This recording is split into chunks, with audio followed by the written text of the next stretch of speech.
साथियों, क्या आपको लगता है कि श्री राम मंदिर में दान पात्रों में जो रखा धन है उसको चुराया गया है सीसीटीवी कैमरे बंद करके? अगर चुराया गया है और हो रही है तो कब से हो रही है? कितने धन की चोरी हो गई है? और क्या केवल चोरी का अपराध हुआ है और कोई ऐसा अपराध नहीं हुआ है? कि क्या इस संबंध में जो जून में ये आपराधिक कृत्य उजागर हुआ और सरकार ने तुरंत जो है एसआईटी बनाई, कार्रवाई शुरू कर दी, तो सरकार की जो कार्रवाई है वो सही दिशा में हो रही है? जो अपराधी हैं उनको पकड़ के कठोर दंड दिलवाने की हो रही है जैसा कहा जा रहा है, या कुछ और हो रहा है? तो आज के मेरे वीडियो का यही मकसद है। अगर आप देखें तो इस संबंध में आपको जागरूक करने के लिए ही मेरा ये जो है वीडियो का विषय है आज का। साथियों नमस्कार, मैं अम्बरीश कुमार।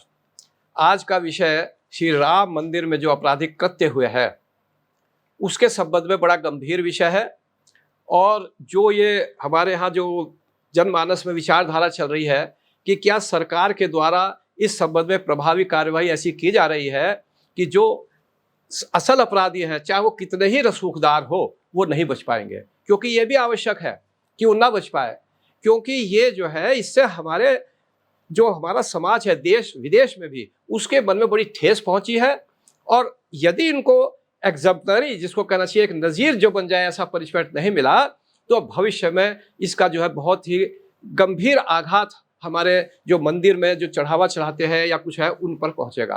तो आज का विषय ऐसा है कि आप इसे बड़ी गंभीरता से देखें, अपने कमेंट दें, और जिससे मेरा मनोबल बढ़े। और आगे मैं आपको और भी चीज़ बताऊंगा। मेरा 50 वर्ष का अनुभव है, विधिक अनुभव। मैं 1975 में LLB करने के बाद मैंने वकालत करी। फिर मैं पहले बैच 1982 में PCS से प्रोसिक्यूशन में सेलेक्ट हुआ, और उसके बाद मैं जो हूँ उत्तराखंड में पुलिस मुख्यालय पे लीगल सेल का इंचार्ज रहा, CID विजिलेंस। और आज भी रिटायरमेंट के बाद 73 साल से ऊपर की मेरी एज है, बड़े बड़े मामलों को मैं उत्तराखंड उच्च न्यायालय में देखता हूँ। मैं पंजीकृत हूँ वहाँ पर जो बार एसोसिएशन है। तो मैं विधिक दृष्टि से आपको बताना चाहूँगा कि जिससे आप स्वयं आकलन करें कि जाँच किस दिशा में जा रही है। तो चलिए मैं आपका अपना जो है बात आपसे शुरू करता हूँ। देखिए, अभी जो है 3 तारीख में, पिछले दिन ही, जो इसके RSS के महासचिव है दत्तात्रेय हसबोले साहब, उन्होंने 1 महीने बाद, जब यह आपराधिक कृत्य का खुलासा हुआ उसके 1 महीने बाद उन्होंने कुछ ये बात कही कि ये जो राम मंदिर में जो रखे जो दान पत्रों में उनमें जमा राशि की चोरी, उन्होंने वर्ड दिया है जमा राशि की चोरी। और किसमें? दान पत्रों में जो जमा राशि की चोरी। पहले ये बात कह रहे हैं और फिर ये कहते हैं कि उसकी जांच जो है वो चल रही है। श्री राम जन्मभूमि तीर्थ क्षेत्र न्यास, जिसके महासचिव श्री चंपत राम जी है और अध्यक्ष श्री नृपेंद्र मिश्रा जी है, जिन्होंने कार सेवकों पर गोली चलाने का आदेश दिया था। तो आप समझिए उनकी अनुशंसा पर, और अनुशंसा क्या थी उनकी? माननीय मुख्यमंत्री जी को सीधी अनुशंसा करिए कि ये जो दान पत्रों में जो चोरी हुई है इसकी जांच करा ली जाए। अब यहाँ पर आप यही समझ लीजिए कि क्या पहले ही वो बताएंगे कि क्या अपराध हुआ है, और उस अपराध की अनुशंसा की भाई ये जो अपराध हुआ है, तो इसका मतलब क्या है कि उन्होंने पहले ही तय कर लिया कि भाई जांच जो है केवल इस सीमित दायरे में की जाए कि जो दान पत्र है, दान पात्र जो है, उनमें जो चोरी हो रही है उनकी केवल जो है जांच करी जाए। और यही SIT ने किया और इसी प्रकार की रिपोर्ट दी SIT ने। तो आप समझ लीजिए एक बात। दूसरी, अब मैं आपको चूंकि कानूनी बात बताता हूं। देखिए, भारत में किसी भी जगह अगर कोई आपराधिक कृत्य होता है तो उसका अब जो है, पहले दंड प्रक्रिया संहिता थी CRPC, सब जानते हैं, धारा 154 के अंतर्गत FIR पंजीकृत कराई जाती है। उसके बाद उसकी जांच से विवेचना होती है। और अब क्या बना है? अब धारा 173 का प्राविधान किया है अभी 2023 में।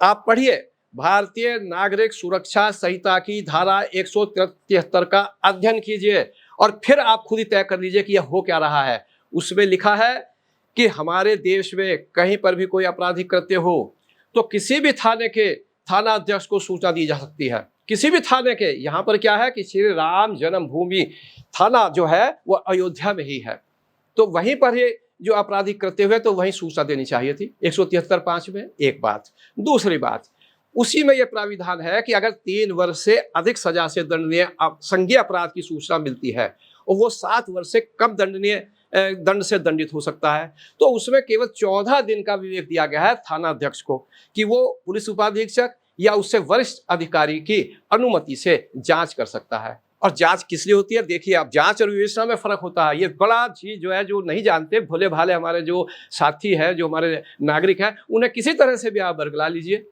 तो क्या होता है कि जो जांच होती है वो किसी मामले के तथ्यों को एकत्रित की जाती है। जैसे कि इसी मामले को समझिए कि अगर कोई सूचना कि भाई वहां पर राम मंदिर में अपराध हुआ है, भ्रामक सूचना है, यही नहीं समझ में आ रहा कि वास्तव में अपराध की सूचना है या क्या सूचना है, वैसे ही किसी ने दे दी, तो उसके लिए जांच की जाती है कि देखा जाता है कि वास्तव में क्या कोई अपराध हुआ है। और जब ये स्पष्ट हो जाता है कि हाँ अपराध हुआ है, तो फिर एफआईआर पंजीकृत होने के बाद उसकी विवेचना की जाती है। विवेचना होती है साक्ष्य एकत्रित करने के लिए, सबूत एकत्रित। और सबूत जो है वो गवाह होते हैं, वो मौखिक साक्ष्य होती है। कोई रिकवरी होती है किसी चीज की, वो फिजिकल जो है वो साक्ष्य होती है। जैसे केस प्रॉपर्टी आप समझते हैं, पैसा बरामद हुआ, साइकिल मोटर जो चोरी हो जाती है। फिर दस्तावेजी डॉक्यूमेंट्री एविडेंस होती है। तो ये जो एविडेंस इकट्ठी की जाती है, ये विवेचना में की जाती है। न्यायालय में जब केस जाता है तो इसी की एविडेंट्री वैल्यू होती है। और जांच में अगर आप कुछ चीज इकट्ठी कर रहे हैं, जैसे आप मान लिया एसआईटी बना दी और कहते हैं कि एसआईटी ने 200 करोड़ बरामद कर लिए, 100 लाख बरामद कर लिए, इसके बयान ले लिए, उसके बयान ले लिए, न्यायालय में इसकी कोई एविडेंट्री वैल्यू नहीं है। ये तो कोई, इसका मतलब क्या है कि इस एसआईटी जो समय निकाल रही है, बना रही है, सब कुछ कर रही है, वो क्या साक्ष्यों को मिटाने के लिए, उनको समय देने के लिए हो रहा है ये सब काम? क्यों नहीं इसके अंदर एकदम से एफआईआर करी गई और पहले ही आपने तय कर लिया कि दान पात्रों में चोरी हो रही है, और आपने न्याय समिति के ऊपर जो है ये कह दिया कि भाई वो खुद ही एफआईआर करा रहे हैं। अरे भैया, जब ये बात सामने आई, अभी ये बात सामने आ गई कि जैसे एसआईटी नहीं पकड़ ली कि श्री कागभूषुंडी जी जो है हमारे चांदी के थे, वो गायब हो गए और फिर मिल गए। इसी प्रकार से बहुत सी चीजें मिल गई। तो ये क्या है? श्री राम लला की संपत्ति का भारी गबन किया गया है, जघन्य अपराध। ये जो है रामलला का मंदिर है, रामलला को दिया गया, किसी का मंदिर नहीं है। और जो संपत्ति वहां पर आ रही है, जो भी दान दक्षिणा, जो भी चांदी और शिलाएं सब है, वो रामलला की संपत्ति है, रामलला की संपत्ति का गबन है। उसकी हेरा फेरी करने के लिए जो आपने दस्तावेज फर्जी तरीके से तैयार कराए गए हैं, वो जो है किस प्रकार से अपराध हुआ, ये मैं अगले वीडियो में बताऊंगा। ये इस वीडियो में सारी बात मैं नहीं कह सकता, अब आप समझते रहिए। तो ये जो है, ये दस्तावेज बनाए गए हैं गबन करने के लिए कि जो आया है उसमें से कुछ जो है दिखा दो कागजों में, कुछ जो है दिखा दो कि हमने यहाँ खर्च किया, यहाँ खर्च किया। तो ये तो दस्तावेजी एविडेंस है और इसमें बहुत सारी धाराएं, बहुत सारे अपराध सामने आ जाएंगे। तो ये जो है मैं आपको बताना चाहता हूँ कि अब आप सारा एक और चीज समझिए। ये जो है 13 जून 2026 को एसआईटी बनी। जब एसआईटी बनी तभी ये बात सामने आ गई कि भाई ये सब लीपापोती हो रही है और ये सब कुछ नहीं होगा। तो 16 जून 2026 को संतोष दुबे जी एक कार सेवक है, उनका सम्मान करना चाहिए उनका, क्योंकि जब ये बाबरी मस्जिद का विध्वंस हुआ तो ऊपर से गुंबद गिरा, उनकी हड्डियां टूट गईं, मरने से बच गए। कैसे बचे? श्री रामलला की कृपा से। तो ऐसे ऐसे जो वास्तव में ही राम भक्त थे और उसमें जो उन्माद सा किया गया, जो भी किया गया, वो गए। तो उन्हों का हृदय, उनकी आत्मा में बहुत कष्ट हुआ और वो 16 जून 2026 को ही राम जन्मभूमि अयोध्या में थाना है, वहां चले गए और श्री उमेश श्रीवास्तव थाना अध्यक्ष को एक तहरीर दी। तो जो विधि अनुसार जो तहरीर 173 जो धारा मैंने आपको बताया BNSS की 173 उपधारा 3 में, तो पहली तहरीर जो एफआईआर रजिस्टर करने के लिए दी गई वो 16 जून 2026 को श्रीमान संतोष दुबे जी के द्वारा थाना अध्यक्ष को दी गई विधि अनुसार। एसआईटी का लोकल स्टैंडर्ड बता दीजिए। जो ये कहते हैं कि साहब अपने एसआईटी तो कौन सी कानून है जिसके अंतर्गत अपराध की इस तरह से एसआईटी गठित की जाती है? आज तक की गई है क्या? छोटे छोटे कैसे भी अपराध होते हैं, एकदम एफआईआर होती है, जांच होती। तो यहाँ पर क्या है, संतोष दुबे जी ने जो आपको तहरीर दी थी थाना अध्यक्ष को, विधि अनुसार दी थी, और ये वीडियो भी है देते हुए, उसमें उसकी पता ही नहीं वो कहाँ चली गई उस तहरीर को। वो केस प्रॉपर्टी है, वो तहरीर भी केस प्रॉपर्टी है। यदि तहरीर दी थी तो करना क्या चाहिए था, उसे एसआईटी को भेज देते। एक बात, उमेश श्रीवास्तव जी थाना अध्यक्ष उनसे क्या कहते हैं, ये बिल्कुल स्पष्ट है, ऐसा नहीं कि मैं अपने मन से कह रहा हूं। उन्होंने कहा कि ये जो है एसआईटी की जांच चल रही है और इसको हम बाद में देखेंगे, जब एसआईटी रिपोर्ट दे देगी उसके बाद देखेंगे इसमें क्या करना है। तो कहीं पर दिखा है BNSS में या कहीं कि आप जो है थाना अध्यक्ष को अपराध की सीधी सीधी तहरीर मिल रही है और वो ना तो उस जांच में सम्मिलित करेगा, उसको भेजेगा और उसको रोक देगा। उसमें तो कहीं इस तरह का प्रोविजन किसी भी कानून नहीं है, तो हमें बता दिया, हमारी भी विधिक जानकारी पड़ेगी। अब दूसरी बात समझिए, 25 जून 2026 को एसआईटी ने एक रिपोर्ट दी। उस रिपोर्ट में जो उन्होंने लिखा दान पात्रों की चोरी वगैरह लिखी। अब यहां पर श्री कृष्ण मोहन जी, एसआईटी ने नहीं एफआईआर कराई।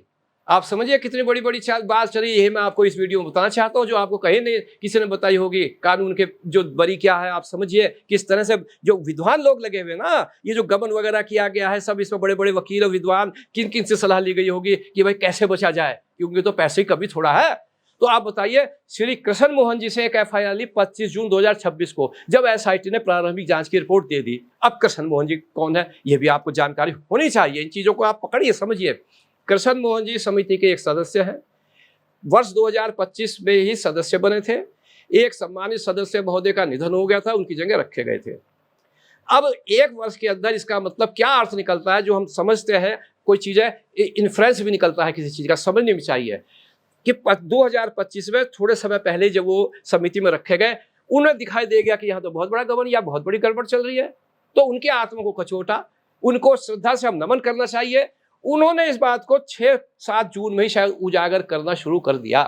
अब जैसे ही उन्होंने ये बात उजागर करनी शुरू करी, तैसे ही समिति के और समिति से भी ऊपर के जो होंगे, जहां पर भी आपराधिक कृत्य की जो मामला है, उन सब में संलिप्त होंगे, उनके कान खड़े हुए।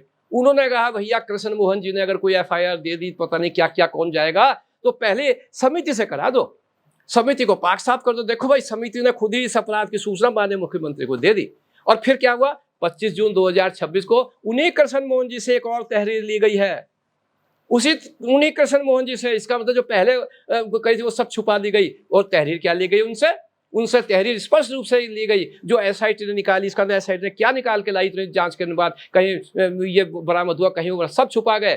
क्या निकाल के लाई कि सीसीटीवी कैमरे बंद करके दान पात्रों में जो धन आता था उसको चुराया जाता था। इसीलिए उनके ही 8 लोगों के नामजद रिपोर्ट जो है वो कराई गई। ऐसे में कोई नामजद रिपोर्ट होती है? अरे भाई, नामजद तो जो लोग सामने आ गए, ज्ञात जने कितने हैं। तो ये आप समझ लीजिए। आज के वीडियो में तो मैं इतना ही आपको समझाना चाहूंगा। अब अगले वीडियो में अगर आपको ये लगता है तो ये बताऊंगा कि अभी अगर आप लोगों ने आवाज नहीं उठाई, तो जैसे अंकिता भंडारी के मामले में दोष सिद्ध होने के बाद भी आप कहते हैं कि न्याय नहीं हुआ और संभवतः वो भी उच्च न्यायालय से छूट जाएंगे, ये भी छूट जाएंगे सारे। तो एविडेंस जो है वो कैसे दी जाती है, और एविडेंस ये नहीं इकट्ठी करेंगे, ये भी समझ लीजिए। अगर प्रभावशाली लोग लगे हुए हैं और अभी से लीपापोती कर रहे हैं, तो जो भी विवेचनाधिकारी है उसकी इतनी साहस नहीं है विवेचनाधिकारी का। इसीलिए एसआईटी इतने उच्च स्तर बनाई गई, क्योंकि उच्च कमिश्नर जो लखनऊ मंडल के वो उसके अध्यक्ष हैं, आईजी जो लखनऊ रेंज के हैं वो उसमें सदस्य हैं। इतने उच्च स्तर है, तो उन्होंने जो चीज जांच करके और लाए हैं उससे इधर उधर नहीं जा पाएगा विवेचनाधिकारी, चाहे डिप्टी एसपी रैंक का हो चाहे एसपी रैंक का हो। अब आपको इन्वेस्टिगेशन में ही जो कानूनी प्राविधान है, आपका भी अधिकार है, हर व्यक्ति का नागरिक का अधिकार है कि वो इन्वेस्टिगेशन में मजबूर कर दे सही दिशा में, और जो एविडेंस है वो उसको इन्वेस्टिगेशन में ले, खा ना जाए उस एविडेंस को। ये मैं आपको अगले वीडियो में बताऊंगा, और इसी प्रकार से क्रमवार में जो आपको सारी चीजें समझाऊंगा। जय श्री राम।